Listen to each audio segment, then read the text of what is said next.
For a long time, my friend Dhansukh was calling us to visit Kevadiya. So as soon as the exam over, me and my friend Piyush left for Kevadiya at the first morning. Fortunately, Kaushik, Archit and Zinal were also there.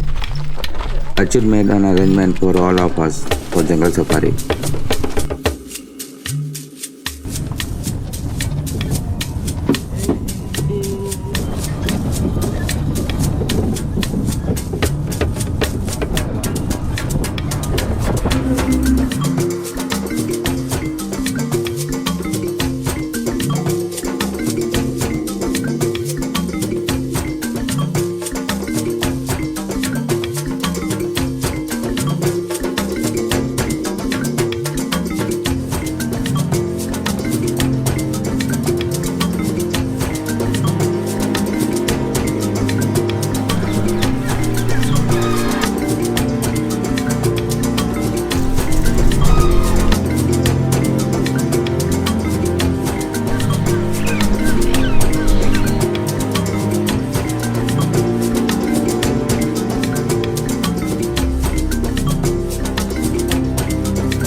We got a chance to see many animals and birds for the first time.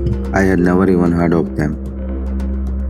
Piyush is a big fan of Macaw Popat, but after personally see them, we became a fan too. Overall, it was really a great experience for us to being with them and spending time with these animals.